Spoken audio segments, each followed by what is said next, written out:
The battle in the wilderness. The sun blazed mercilessly over the barren wilderness, turning the jagged rocks into searing embers. The wind howled like a wild beast, carrying the scent of dust and desolation. For 40 days and 40 nights, Jesus had been here, fasting, praying, preparing. His body was weak, but his spirit was strong. The voice of his Father still echoed in his heart, the words spoken at the Jordan River. "This is my beloved Son, in whom I am well pleased." But he was not alone. A shadow watched him. The adversary had been waiting, circling like a vulture over a dying man. He had seen men fall before: Adam, Noah, David.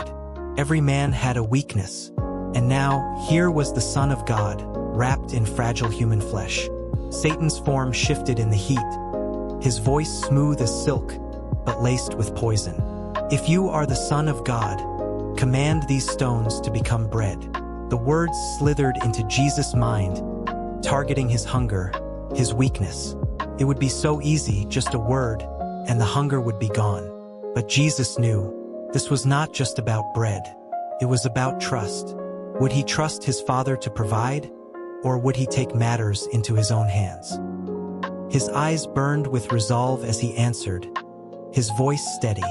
"It is written, man shall not live by bread alone, but by every word that proceeds from the mouth of God." Satan's smile faltered, but he was not finished. In an instant, the wilderness vanished. Jesus was in Jerusalem, standing on the highest point of the temple. The wind howled below, an endless abyss. The city stretched beneath him, priests and people moving about, unaware of the battle unfolding above them. The devil's voice came again, taunting, mocking. "If you are the Son of God, throw yourself down, for it is written, he shall command his angels concerning you. They will lift you up in their hands, so you will not strike your foot against a stone." Satan had twisted the scriptures.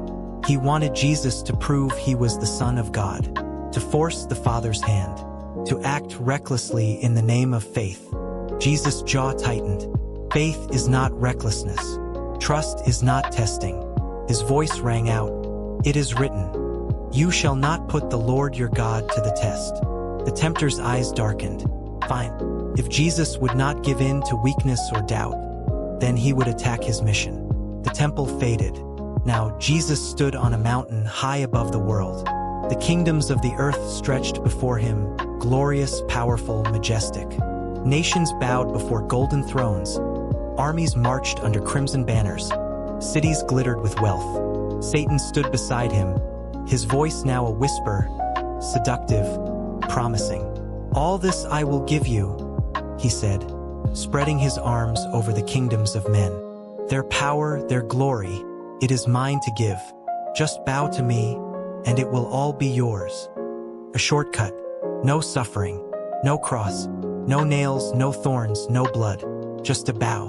For a fleeting moment, the world held its breath. Then Jesus turned. His voice was like thunder, shaking the very air.